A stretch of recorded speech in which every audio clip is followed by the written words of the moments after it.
ॐ सदाशिवसमारम्भां शङ्कराचार्यमध्यमाम् अस्मदाचार्यपर्यन्तां वन्दे गुरुपरम्पराम्। गुरुर्ब्रह्मा गुरुर्विष्णु गुरुर्देवो महेश्वरः गुरुः साक्षात् परं ब्रह्म तस्मै श्रीगुरवे नमः। सरस्वती नमस्तुभ्यं वरदे कामरूपिणी विद्यारम्भं करिष्यामि सिद्धिर्भवतु मे सदा। कृष्णाय वासुदेवाय देवकी नन्दनाय च नन्दगोपकुमाराय गोविन्दाय नमो नमः। श्रीकृष्ण परमात्मने नमः।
अहमिलीनकेऽप्यलय सत्तया विग्रहेन्द्रिय नाहमधीतमः नाहमेकसत् तज्जडं ह्यसत् सत्त्वभासिका चित्वरेकरा सत्तया हि चेच्चित्तयाम्यहम् ईशजीवयोर्वेषदीभिदा सत्स्वभावतो वस्तु केवलम् एषः नतः स्वात्मदर्शनम् ईशदर्शनम् स्वात्मरूपतः आत्मसंस्थितिः स्वात्मदर्शनम् आत्मनिर्भयात् आत्मनिष्ठता ज्ञानवर्जिता ज्ञानहीन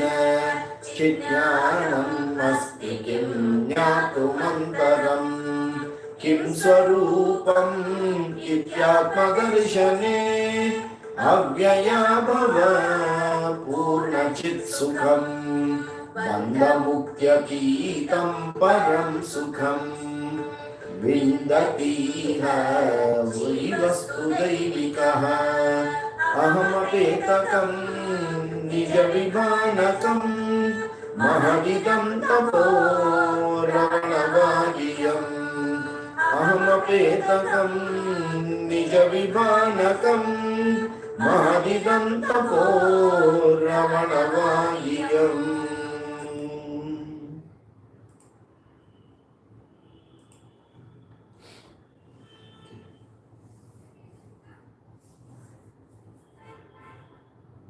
So, last time we had come to Bhavashunya Sadbhava Sustitihi Bhavana Balat Bhaktiruttama. Okay. The previous shloka, let us try to get the connect clearly. Bheda Bhavanat Sohamityaso Bhavana Vida Pavani Mata. So the 8th shloka, Bheda Bhavana, compared to Bheda Dhyanam. Compared to Bheda Dhyanam, Abheda Dhyanam is any day better. Aham iti asau abhida bhavana mama matehe pavani. It is my opinion that abheda bhavana or abheda dhyanam of aham asau iti, I am that Brahman. If you do that dhyanam, it is any day better than Bheda Dhyanam. Bheda Dhyanam, which is Saguna Ishvara Dhyanam, Ishtadevata Dhyanam, or even all your Dhyanam which are related to Chitta Vishalata, okay, which where you are seeing Vishwarupa Darshana Dhyanam, all these Dhyanam are of a lower order compared to Abheda Dhyanam. And when we say Abheda Dhyanam, what does Abheda Dhyanam mean? Abheda Chintana. Okay, Abheda Chintana is Dhyanam on the Chintana of Abheda, which is Aham Brahma Asmi, or Ayam Atma Brahma, or Tattvamasi, on the Mahavakyam related Dhyanam, which are all focusing that Aham iti asau abhedaha. Is it clear? We had covered this. So going ahead, now he says,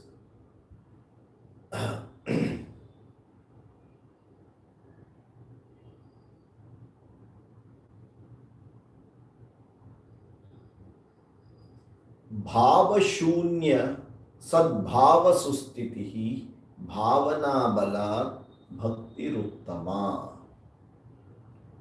Okay. Sadbhava Sustitihi. Okay. Bhavashunya Sadbhava Sustitihi Bhavana balat bhakti ruttama. What is bhava shunya? Bhava shunya is what? Bhava means division,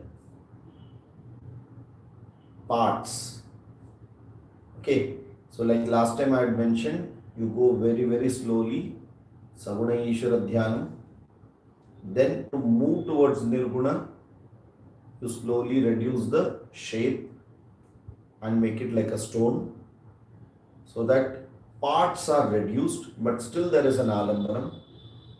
And then slowly it is just one piece of stone, and then even later on you can remove that stone part also. Right? Like that, from Bheda to Abheda when you go. So this is Bhava Shunya. When you say Bhava Shunya, it is Nirguna Brahma Vichara. Bhava Shunya. And when you are doing Upasana without any division, that means only on one. When will division not be there? Only when there is one. There is no further division to it. So when the Dhyanam is going to be done on this single Ekam Sat, that Atma, that one, Sadbhava Sustitihi, when you are totally absorbed in that. When you are totally absorbed in that, you may be doing anything else also, doesn't matter, but your mind is completely in the Sadbhava Abheda Chintanam, which is called Bhava Shunya Dhyanam. Okay. With this particular Bhavana Balat, deliberate repetition of this particular Aham Brahmasmi, Aham Brahmasmi, Aham Brahmasmi, continuously giving that auto suggestion. It is a very strong one. It will lead to immediately the highest form of bhakti, which is Upasana. Highest state of Upasana, which is bhakti, it will clearly lead to that. And last time I had also mentioned, when you look at bhakti, you have 4 types of bhakti. Arto Jitnyasurartharti Jnani Cha Bharatarshava, chapter 7, Bhagavad Gita. Artha Bhakti, Arthartha Bhakti, Jitnyasu Bhakti, and Jnani Bhakti. What is bhakti? Satvasmin Parama Prema Rupa. That is how bhakti is defined as. Satu Asmin Parama Prema Rupa. I am completely dependent and do not have any other thing other than this Ishvara. That is what is bhakti. Without any expectation. So, Artha Bhakti, Arthartha Bhakti is not bhakti. They are contracts. And they are dhamki to Bhagavan. Jitnyasu Bhakti is, yes, I am ready to do your bhakti only if you give me one particular thing which I am asking, which is moksha. For that I am ready to do anything. And Jnani Bhakti is when completely matured in this Jnanam, there is no difference between me and Ishvara. That Jnana Bhakti, Jnani Bhakti is Uttama Bhakti. And this Uttama Bhakti comes with Abheda Jnanam or Bhava Shunya and Sadbhava Sustiti. Are you able to connect what is said in Bhagavad Gita and what he is saying it? Words are different, but he is suddenly jumping and going into really. So it is not a very sequential. Every jump is very high here. So you need to understand what he is trying to say. Nothing is different except that it doesn't have intermediary steps. It has big jumps. So Eka Rupa Bhakti, Aneka Rupa Bhakti, move that straight away, go to that which is Abheda Chintana, and in Abheda Chintana, when completely mind is absorbed, that is the highest form of bhakti. Bhakti Ruttama. Okay, fine. If this is Bhakti Ruttama, so you go to Nirvikalpaka Samadhi, this is what is bhakti actually. As per Ramana Maharshi. Saguna Ishta Devata Jnanam, Nirguna Brahma Abheda Upasana, and Nirguna Brahmana Abheda Chintana. Now with that, go to the next shloka. Hritsthale manaha swasthata kriya bhakti yoga bodha cha nishchitam. Okay. What is he saying? Last time I had, I think, shown you one particular slide also, if you remember, where bhakti is not a separate effort or a path, but bhakti is already entrenched completely in kriya or karma yoga, in upasana, dhyana yoga, as well as in jnana. Without bhakti, you will not be able to do anything ahead. And this again Krishna tells in the chapter number 6, very beautifully there. Chapter 6 says, he asks a question very clearly. How is jnanam possible when karma itself is not possible without the mind being completely focused on it? So, yam sanyasamiti prahu, see, yadahin.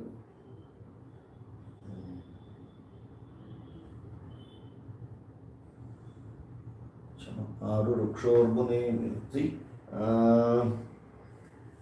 yam sanyasamiti prahu tam yogantam vidhi pandava nahya sanyasta sankalpaha yogi bhavati kaschana. Second shloka itself, he says, yam sanyasam iti prahu, that is called, that person or that person's mind is called sanyasta manaha, which is nothing other but yoga. Yoga here means karma yoga.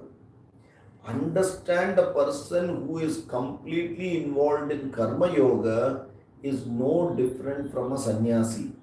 Why? He says, nahi asanyasta sankalpaha yogi bhavati kaschana. In case that mind is not firm, and in case that mind is not conditioned, if the mind is full of fancies, asanyasta sankalpaha. Sanyasta means what? Samam nyasta.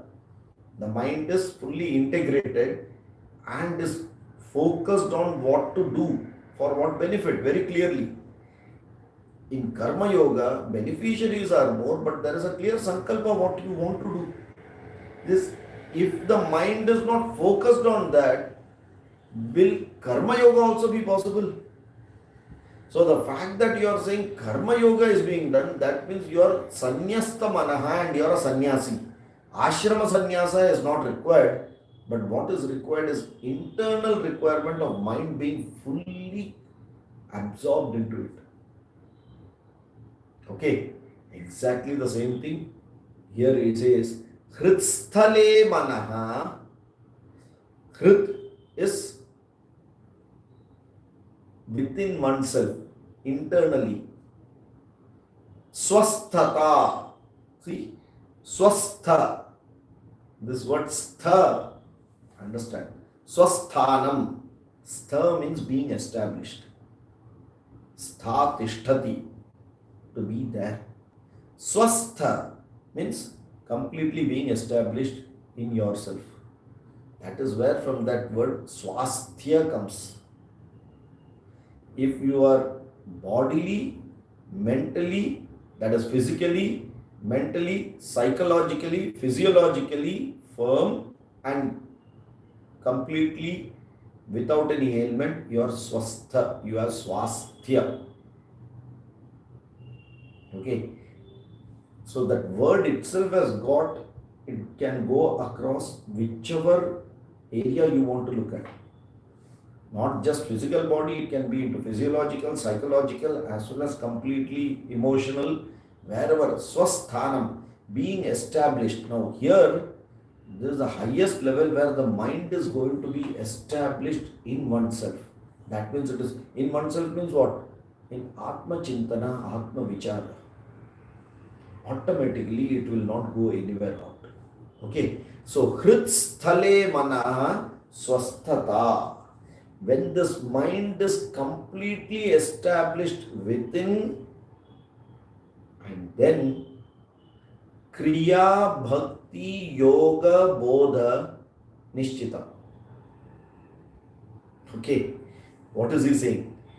Then you may, even if it is Kriya or Karma, if it is Bhakti or Upasana, if it is Yoga or Ashtanga Yoga, or Bodha or Jnanam, everything will need the mind to be abiding in oneself. So karma needs the mind abiding in oneself, upasana needs the mind abiding in oneself, ashtanga yoga needs the mind abiding within oneself, and jnanam will also need the mind abiding with oneself.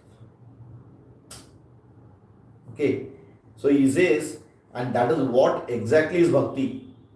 Mind completely abiding within oneself, and still you are able to do everything is bhakti. If it doesn't abide in yourself, that is why we easily say that use Ishvara. Ishwararpana buddhi is mind abiding in Ishvara, and when you do, so automatically karma becomes karma yoga, upasana becomes upasana yoga. Okay, and that process of being abiding is bhakti, nothing different other than that. Okay, now here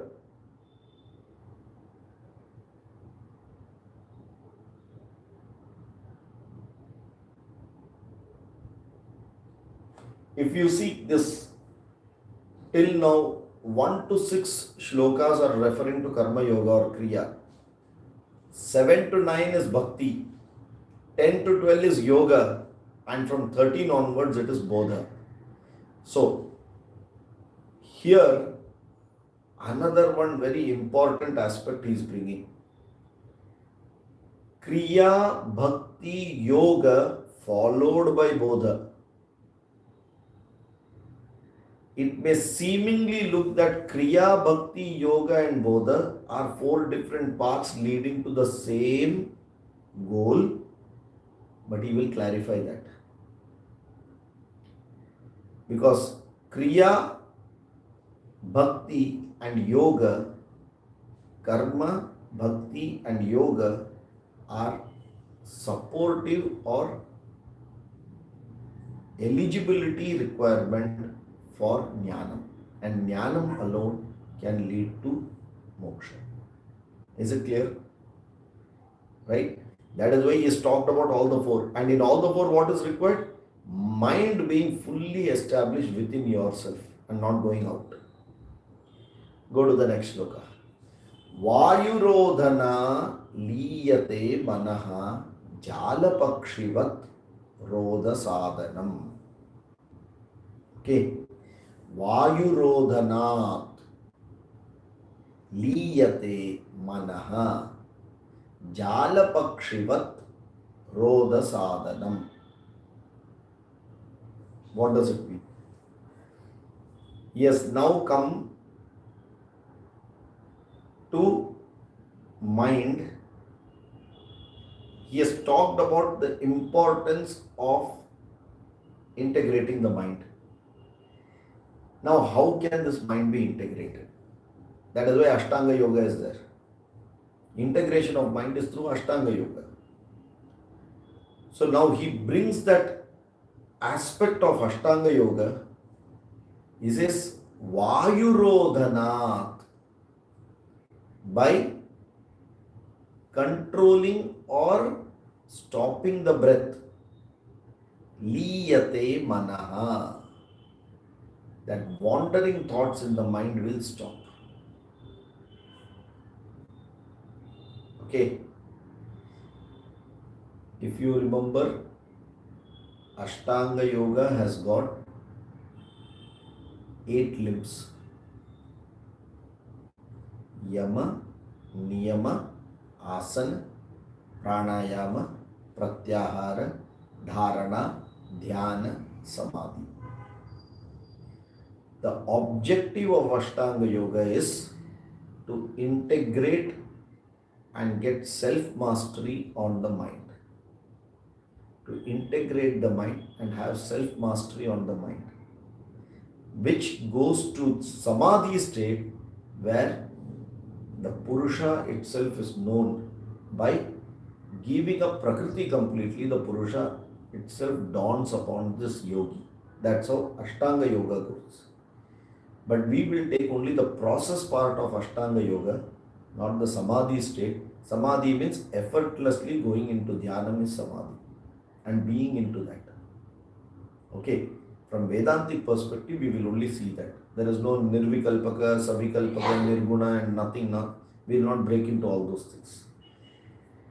Now, what are the steps to integrate this mind? That means the mind which is gross has to get integrated slowly to refine it and make it very subtle. When you say mind is subtle, means mind is very sensitive. That means mind is my slave. Whatever I say, it can do. Okay. What is this process of Ashtanga Yoga? First, it is Yama. Yama means do not. Khatraya, idhar mat jao. So if you take the whole universe, he has clearly broken certain portion of this universe, said that don't go there. This is not going to help you in this path. So, Satya, Ahimsa, anyone remembers hopefully? Satya, Ahimsa, Asteya, Aparigraha, Brahmacharya. So, very clearly, if you want to progress in this path, इसको आपका definition से निकाल देना पड़ेगा. Okay, which means that you just imagine that if you have to make a statue, the person who is making the statue has to first see how the statue will be after it is made. Unless he knows what is the final statue, how it will look, it is not that as we go ahead we will build on it. No. Finally मुझे ये चाहिए समझने के बाद ही वो the first hit will be there. So first a piece of block, he will take big hammer and start with a chisel removing big chunks out. And that is this yama. जो नहीं चाहिए उसको पहले निकालो. Don't waste your time there. फिर जो चाहिए उसको firmly establish करो, which is niyama, disciplines, right? So which part I need very clearly, be sure about that, and which you don't want, remove it off. So the instrument used in this is going to be different. It is going to be a big chisel, a big hammer with heavy effort, but taking care that it is not just broken without any idea. Care is taken that you don't distort the main thing. Okay. Then what happens? Once this is clear, then the next stage is asana. In asana, you have to prepare your instruments. You have to prepare your instrument how to work. And slowly you connect with it. You connect with it because if I have to work on my mind, because the path in Ashtanga Yoga is going from gross mind to the very highly subtle mind. So I have to use this instrument called the mind. If I have to use this instrument called the mind, I need to use this body to be stationary. It cannot be moving, because moving body means moving mind. So can I make this body stationary for a period of time? and can I habituate myself? Sitting, that is asana. It is a different thing that today we are looking at flexibility and all those things, that's a separate part. But the basic requirement, that is why Patanjali is not giving too many this asana, that asana. Sthiram Sukham Asanam, Prayatna Shaitilyam, Ananta Samapatibhyam, Tato Dvandvan Abhigataha. Over. You sit comfortably, Prayatna Shaitilyam, till you complete your dhyana. That body should not trouble you. Ananta Samapatibhyam, and there shouldn't be any pain here. Either dukh raha hai, wo dukh raha hai. जरा पाव उल्टा सुल्टा रखो करो, हाथ जरा इधर खुजली हो रहा है, उधर nothing. That's all. Because you need to keep this external gross body in a firm state. That shouldn't be a reason of disturbing this mind. Because we shouldn't be focusing out of the mind and going to the body now. Clear? Prayatna Shaitilyam, Ananta Samapatibhyam, Tato Dvandvana Bhigata. Over. Then what is he doing? Now that Bahirmukha mind has to now get turned to Antarmukha. That mind which is going outward, through Yama Niyama is all outward, through Asana is still outward, it has to now slowly learn to change its path, and you can't suddenly change all this. It is not going to listen to you. It is not a remote control of the TV that you change the channel and the mind has also changed. No, nothing happens. Every time the mind will tell you, Thenga, तुम मुझे रोक रहे हो, देखो मैं क्या करता हूँ. So you have to use this mind and then pacify it, relax it. Sometimes don't bother about it. शांत बैठ जाएगा. जिद्दी बच्चा रहेगा तो क्या करते? चुपचाप छोड़ दो. आधा घंटे के बाद अपने आप आएगा. Be indifferent. Same way you have to treat the mind sometimes. Okay, that is why we say in Tratak, close your eyes, various thoughts will come. It will come and go, unconnected thoughts. Do not respond to it. Because if you respond to it, it will further come. That means if you leave it, it will automatically go. Getting it? So slowly now we have to work with this mind. How to go to the mind? If I have to work with the mind, now I should be in a position to touch the mind and do something with it. किधर तो मेरा पकड़ में आना चाहिए. And that is why we slowly go to the next one, which is pranayama. Why? Mana pavana sambandh.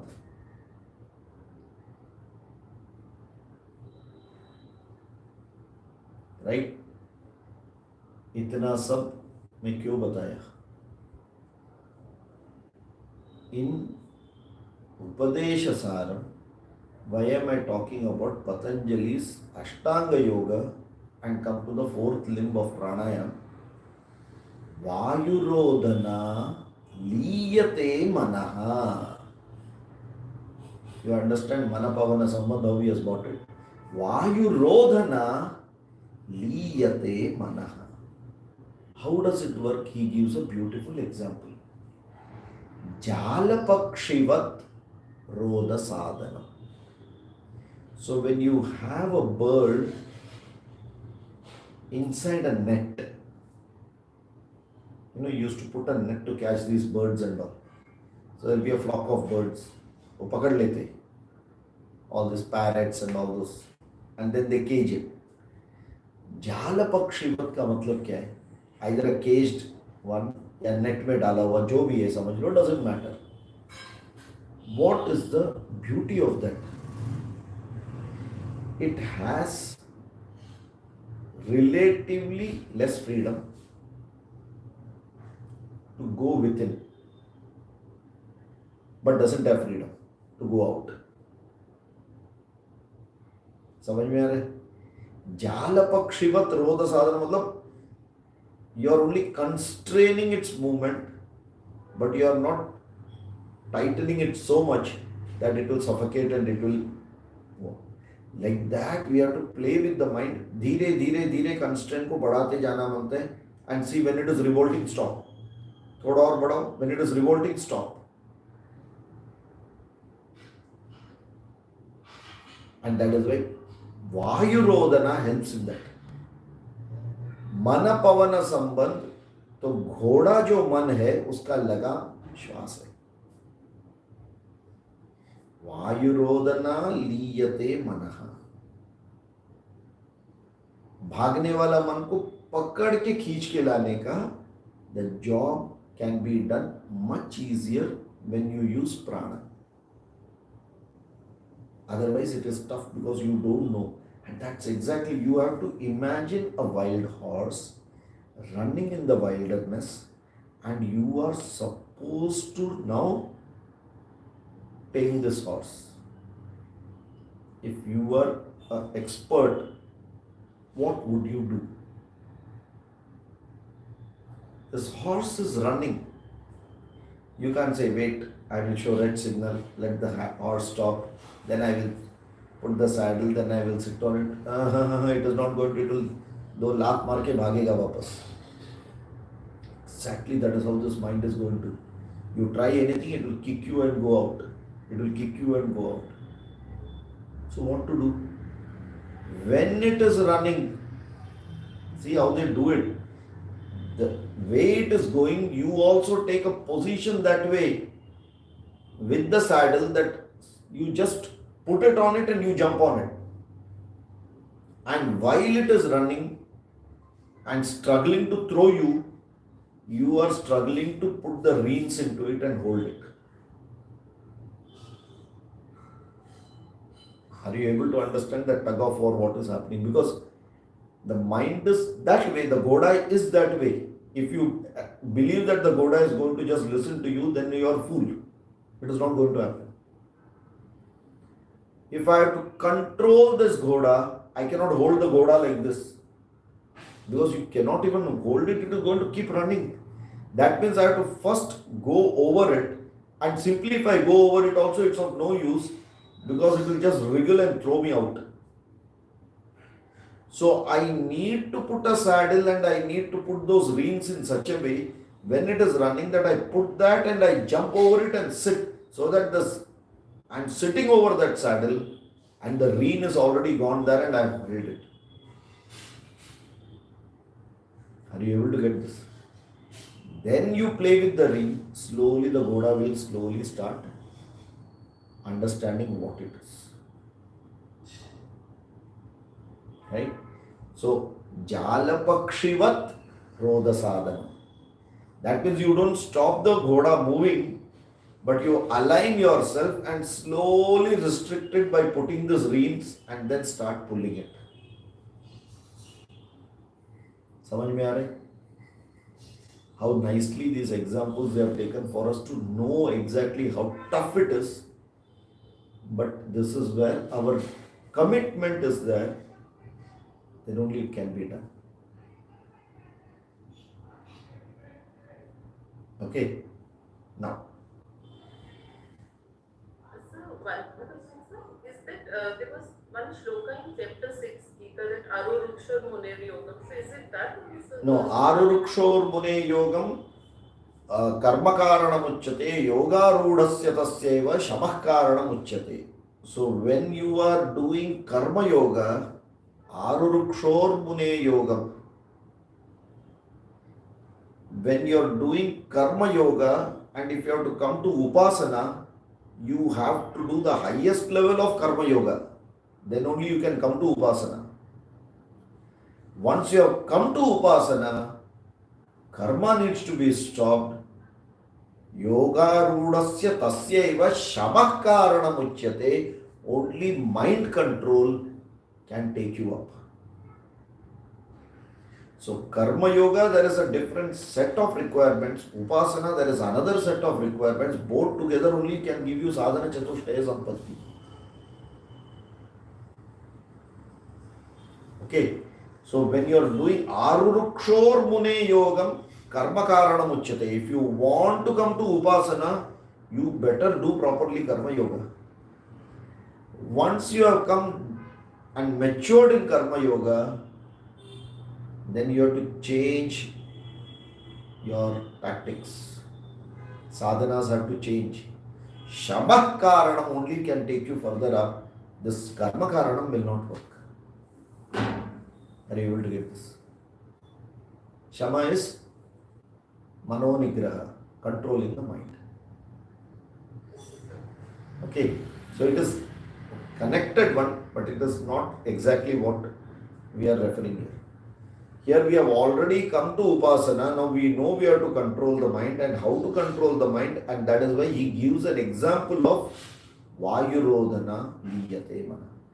For if you want an equivalent example, it will come in chapter number 25, chapter number 5, 27, shloka number 27. Sparshan kritva bahirbahyam chakshuschaivantare bhruvo pranapanau samau kritva nasabhyantaracharinau. Abhyantaracharinau, when you have to go inward, pranapanau samau kritva, he says here. Vayurodhana pranapanau samau kritva. Liyate manaha abhyantaracharinau. The mind starts going inward. That outward going mind starts going inward now. Getting it? Okay. Now, he again further, now with this beautiful example, we will believe that he is going to. So, pranayama, he says very clearly, is required for quietening this mind. Okay. Now he brings another one angle to it in the next shloka. Chittavayava Chitkriyayuda Shakhayordvayi Shakti Mulaka.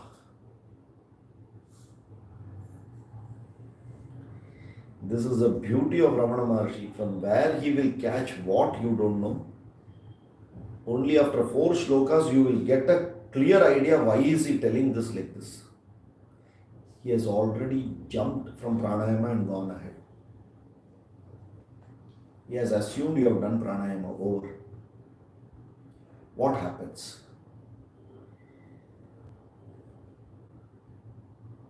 What is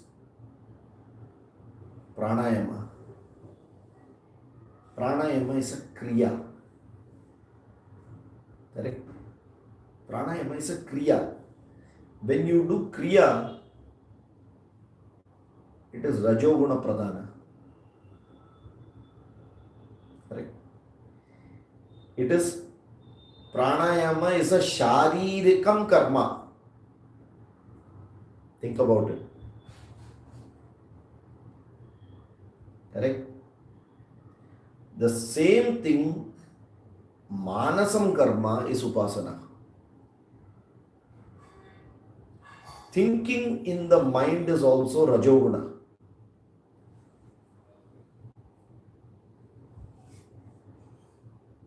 Correct?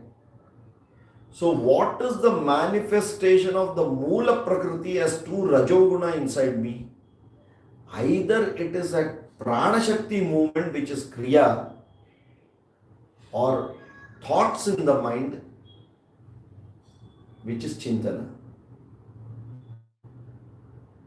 Both are activities, huh? Both are activities. Mind thinking is an activity, prana movement is an activity. One is at the physical form, other is at the mental form.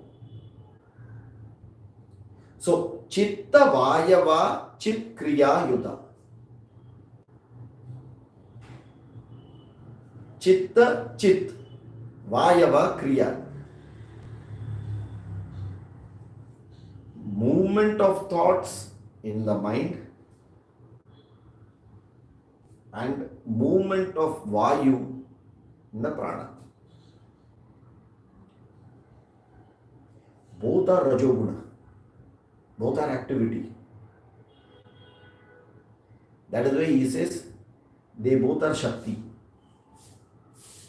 Prana Shakti, Mano Shakti. Are you able to get this? Prana Shakti and Mano Shakti. So Chittavayava and Chitkriya Yuddha, they both are branches of that one Shakti. Which Shakti? Shakti Mulaka. That Parabrahman's Shakti, which we call it as Maya or Prakriti, has two forms of manifestation in us. Either as Chittavayava or Chitkriya. Either it is moving as thoughts in the mind or it is moving prana in the body. The prana is of the lower form, gross form, mind is at the subtle form. Action in the body is the grossest from that. That we have already stopped. That is why we are sitting in a place now. Either for pranayama or for dhyana, we are sitting in a place. One is you are doing activity with the body partially. That is why pranayama is still, it's a bridge to bahiranga to antaranga. Minimum activity of the body, more connecting to the mind. Then dhyana, dharana, dhyana, everything is only mind, nothing to do with prana. Okay, so Mula Prakriti has got Shakti, which has got two branches, and that manifests in us as prana or thoughts. And both are Rajoguna. That is why Arjuna says, Chanchalam Himana Krishna. What do I do? It is just jumping, completely filled with activity.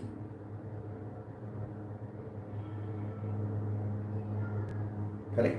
So, Chittavayava Chitkriya Yuda Shakayordvayi Shakti Mulaka. Understand that this two branches of Shakti, which is prana and mana, they both are interconnected. Although they look two separate branches, but they too are interconnected. And that interconnection of prana and mind is what Patanjali says Manapavana Sambhava.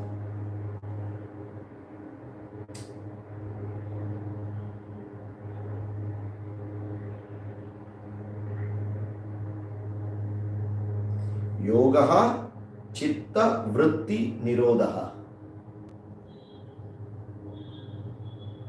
Okay, at the subtlest level. At a gross level, prana pana samau kritva nasa bhyantara charino prana yama parayana. Clear? So, mana pavana sambandh, again, he is bringing it out in a very different way, saying that it is Shakti's two branches, either working subtly, which is seen and felt as kriya in the body, which is through prana, or continuously in the mind as thought. But both are Rajoguna. Chanchala, they'll keep moving. And hence both are interconnected. You use the gross to reach the subtle. You always use the gross to reach the subtle because that is easier. Is it clear? How he is taking it now? Okay. Shakhayor dvayi shakti mulaka. Now he says, he has already gone ahead. Huh? He has already gone ahead and you have put all your effort in dharana, dhyana, to some extent samadhi, and you have been able to master the mind. So the mind is your slave now. The mind you have already mastered. Because his next shloka assumes all this. So dhyana is over. As per him, all these are, तुम लोग करो भाई. PhD student का सामने you don't sit and talk as per this law, as per that law. They will keep jumping. You have to do your homework afterwards. कौन सा law पकड़ के कैसा जा रहा है? He has already jumped and gone. Ki you have been able to do Mano Nigraha Shama perfectly. Why? That means now you are ready for Jnana. Dhyana is over now. what he says. Laya vinashane ubhaya rodane layagatam punaha bhavati nomritam. Laya means stilling of the mind.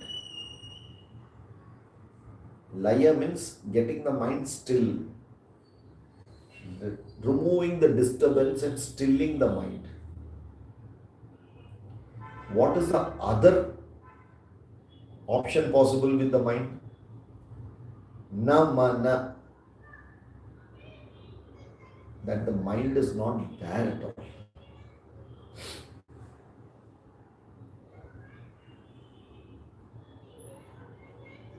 But how is that possible? How can you say that the mind is not there now? How is that possible?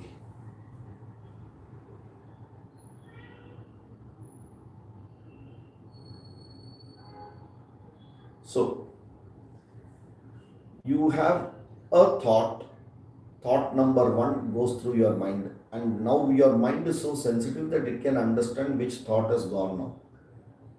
Earlier, there used to be millions of thoughts, and we don't know, maybe one or two thoughts we can recognize. But now we have become so sensitive after doing all this Ashtanga Yoga that your mind is very, very sensitive, and you can control your mind to move through whichever thought you want. Is it clear? Okay. So you have thought number one going through the mind, you are aware of it. Then you choose the second thought through which your mind thinks on it. Like that, you have 10 different thoughts. Let us consider. That means what is happening? Laya is there in the mind. Laya is there in the mind. It is not going into fancy. It is going through those thoughts which you want it to go through.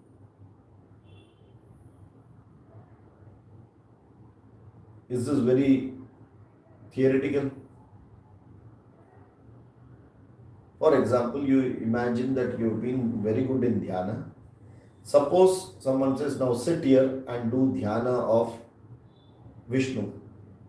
You can sit for hours together and do Vishnu dhyana, no problem. Then the person says, okay, get up. Now do dhyana on Devi. No problem. Your side Devi ka upar dhyan chalu ho gaya till you are woken up. Till that you are doing. उतना मन लीन हो गया है कि देवी बोला तो देवी का अंदर पूरा, विष्णु बोला तो विष्णु का अंदर. Like that you have already made your mind. That means that mind is like your remote control. जो भी channel डालने का बोलेगा, it will start. Okay. So now thoughts are going in the mind and you are moving across thoughts. Is the mind in laya or not? Mind is in laya. No disturbance in the mind. It is going through the thoughts which you want it to go through. Like a properly bundled water, it is going through that only. It is not going anywhere where it should not go. Is it clear? Is this clear? Possible, very much possible with sadhana. Not a very tough thing. You have to do sadhana but for that. Okay. What is the other way apart from laya?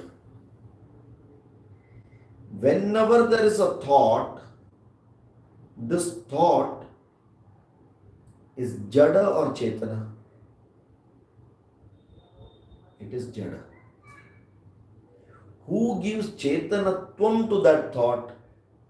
I render my chetanatvam to that thought. Correct? So thought number one is jada. I give my chetanatva to that thought, and that thought, as though with a borrowed chetanatvam, looks to be alive and going through me as various thoughts. So is the second, so is the third. Like that, every topic, bundles of thoughts are all getting chetanatvam because of my chetana. Are you getting it? The thoughts which are jada becomes as though alive, borrowing chetanatvam from me. And this movement of thoughts together is called the mind. Yes or no? What is mind? Mind is these series of thoughts which are happening in a physical product called the brain. That is called the mind. Various thoughts are moving. Right? So if you now focus your mind to that Chetana Tattvam which is giving Chetanatva to this thought, then anything can keep going. Your mind is focused on the Chetana Tattvam which is giving that sentiency to the thought. It is as though going to a cinema theater and looking at the screen, the blank screen, throughout the picture, whatever happens in the picture, but still you are focusing only at the screen, not on the picture. Mind is established on the screen, not on the picture. Picture may keep coming and going, whatever, but your mind is on the screen.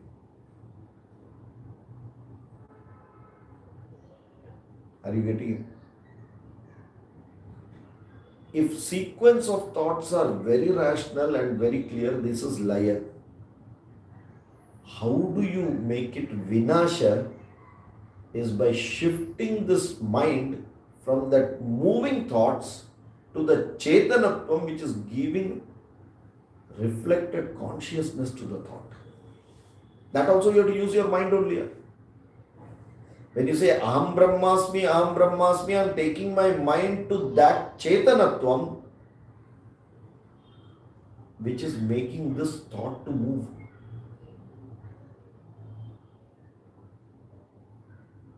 Yes, this is the tough part of the philosophy, sir. No more easy, maja. This is the crux of it. What is it we have to look at? This is what we have to look at. When your mind is fixed on that sentiency part and not on the thought, it is as though the mind is not present.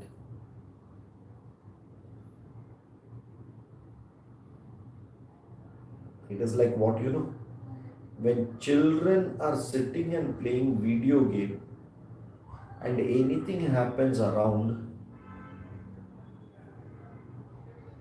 where is the child's mind? Completely absorbed in the video game and nothing outside. Yes or no?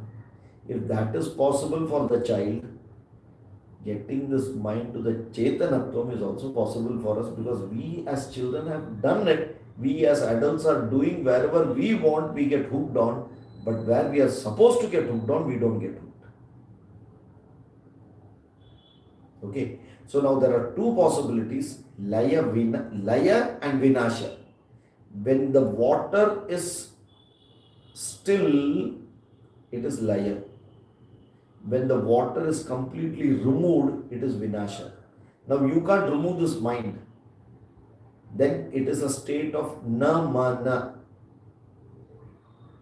amanaska. There is no mind at all, because I have already gone to the substratum through on which this mind is projected. I have fixed my mind to that base where this mind is getting projected. The screen which is sitting there, that my mind is now. Not on the picture what is happening.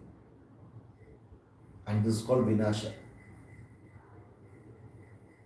Laya vinashane ubhaya rodane. Both have an ability to stop this thought wavering. But if you are in laya, gatam, punaha it will come. So if you are out of that samadhi state, the disturbance comes, the distortion comes. For example, if I am under the influence of a drug or a liquor, my mind is in a particular state. It is established there. बाद में कुछ भी होने दो दुनिया में, मुझे कुछ फर्क नहीं गिरता. Possible or not? You take an aid of a drug or a liquor for it. Without the aid, with sadhana, you can go there. Okay. Now, after the influence is over, what happens? Lord ke buddhu gar ko aaya. Same problem comes again. So Laya has got its problem of coming back again and again. Let it be sleep, let it be drugs, let it be liquor, let it be anything. Once that situation is gone, it will again come back. Do you understand? So he says, because Laya will come back again, Vinasha is only the permanent solution. And how does Vinasha happen? The only answer is Jnanad evatu kaivalyam. Vinasha can happen only with Jnana by removing the Ajnana. Laya can be there with many yoga sadhanas. See how he's moved it. Laya can come because of yoga sadhanas.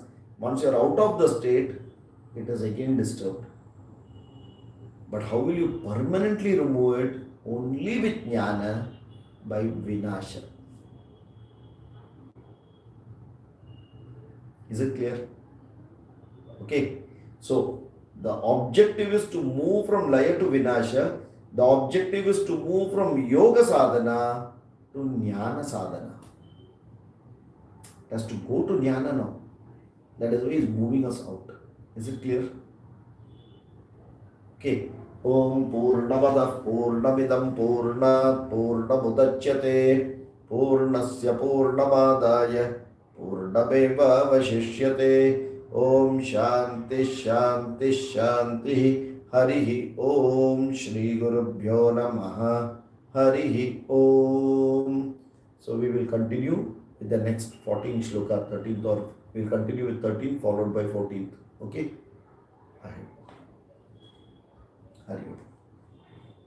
Hari Om, sir. Hari Om. ಧನ್ಯವಾದ sir. ಧನ್ಯವಾದ.